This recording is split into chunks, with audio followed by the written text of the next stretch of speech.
Hi Kapil, how are you? Hi, Long how are time. you? Thank you so much for coming here. Thank you so much for And inviting me. congratulations, by the way. Thank you. Your first book has released. It's in the Yes. market. The Yes. Coffee and the Cola. Yes. Awesome. I You know, remember it was like a year and a half back. You told me about this concept. yeah, with you. The concept in my mind started in 2010. Yeah, yeah. So for me, it's 6 years of journey. 6 years. Oh my God. 6 years of writing or research or Research has always been there, okay. but the writing began in 2010. So Okay. it's a nice 6 year journey. My goodness, 6 years. Too much of patience. It requires. Writing is a very, very difficult craft. I'm sure it is. I wanted to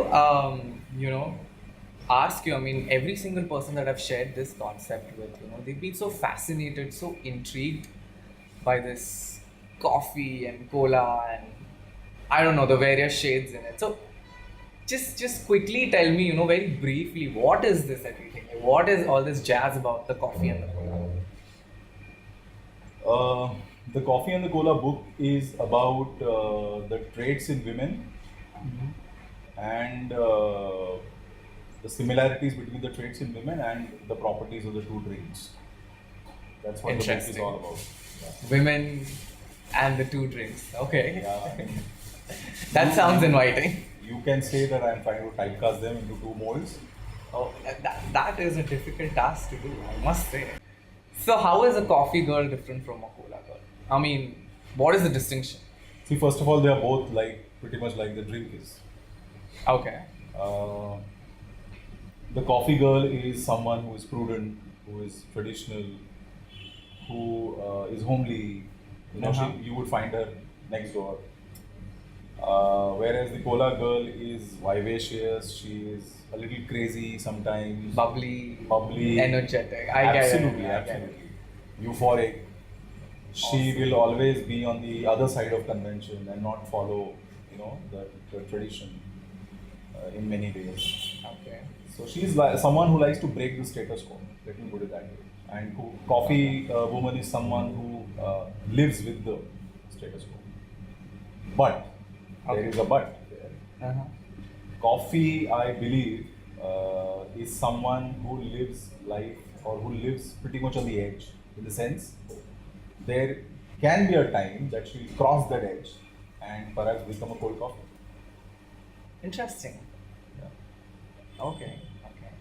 So, in any given particular common situation for both the types, how would a coffee react and how would a cola react? I don't think I should give that answer Why? because you must read the book for it. No, but I mean, I'm sure people are inquisitive. Right? Just give us an intro into the two types. I'll give you a situation. Let's say if you're traveling in a bus and there is a girl sitting there next to the window, Right. and the seat next to her is vacant, and you go and sit there. If she's a coffee girl, she'll move a little closer to the window and keep that space between you and her. Like she'll get a little fidgety. Not fidgety, she'll just move. She may not want her body to touch with a stranger at all. Right. Whereas if she's a cola, she'll be unbothered. I mean, if she's reading, she'll continue reading. She will not be bothered about who is sitting next to her. Is this Unless cola? you make some crazy move. Is cola a little adventurous by nature? Absolutely adventurous. Absolutely adventurous. Awesome. See how a drink is, the moment you pour cola into a glass, what happens? There's so much of fizz Yeah. that you want to quickly carry that to your mouth. Right? Okay. That's how a cola girl is. Coffee is not something that you carry to your mouth. If you do that, Oh, you will perhaps you get a burnt tongue. Burnt I tongue. understand. So sip by sip. Sip Dheere by dheere. sip. Uh-huh. engage in a conversation, Right. go deeper, trying to know her before you make your first move. I think that's the stark contrast, the stark difference between the two. So, Kapil, tell me something. 6 years went into the book. But why women? Why such a complex topic in the entire planet? I mean, nobody in this world has been able to decode a woman's mind. And Yeah. here you are with a coffee type and a cola type. You know what? I'm not trying to decode, to be honest. Let me put it this way. As a writer, I am pretty fascinated by the complexity of emotion that resides in a woman, particularly. And she's vast. You know, I've written close to 50,000 words here in this book, which is about the two kinds of women that I think they are. And yet, you know, I could just maybe accommodate some of the traits. So she's vast. I don't think there's any man on this planet who can decode Right. a woman in that sense. I think I'm trying to simplify, perhaps. You know, You're trying to get one step closer. yeah, one step closer. And maybe the next book that I would write, Yeah. maybe another step closer. Interesting. I like to write about women and, of course, about peculiarity that exists in the world. There are these two things that fascinate me. I'm sure they fascinate a lot of men. So. This is a very fascinating topic. Definitely it is. So tell me something. What was the turning point of the coffee and the cola as a concept, as typifying women into two types? What was that eureka aha moment for you? I don't know if there was any. In the sense, I think it happened to me and it kept happening with the passage of time. But at some point you must have realized, no, the similarities that It's struck very you. difficult to recollect. Really? Yeah.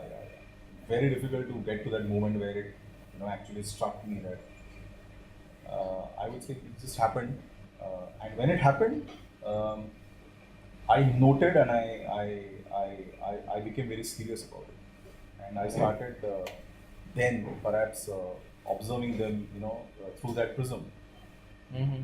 and I think that's what it is. I think these are observations that everybody makes. It's just that I apprised and I started noting them, and Right. I you know, eventually wrote a book on it. Awesome. So it's not something. I don't think it's something really special in that sense. I think we all of us observe, but we just don't look at it in the way that I look at it. I'm sure.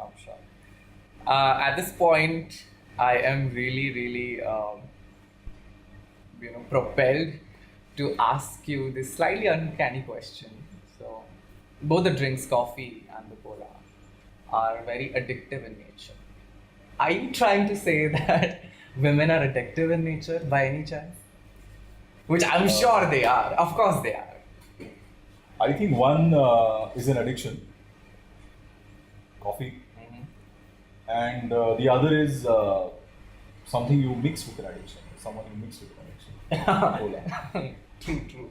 So they are linked with the word addiction, but they are completely two different entities. Right. So can I say on behalf of all the male janta on this planet that have you decoded, in a way to figure out the perfect girl for a guy? I think when a man reads this book, a life will be a little more easier. for him. Easier. Yeah. But this is not a self-help. This is not something which you can read to, like you said, decoding the woman and stuff like that. But what happens with men really is something that I observe is, whatever wisdom that you would accumulate living with a coffee, you would smear it on a cola at some point. Okay. And whatever counsel a cola offers, you practice it on a coffee. I think that's the irony of being a man. Men are always ironic. Yeah, that's sheer irony. That whatever you learn from one type, you don't use it on that same type. That's how we screw up relationships. I wouldn't say screw up. I would look at it positively. I think that's where the excitement is. That's where the thrill is. That's where the adventure is. That's Okay. where the fun of being in a relationship is.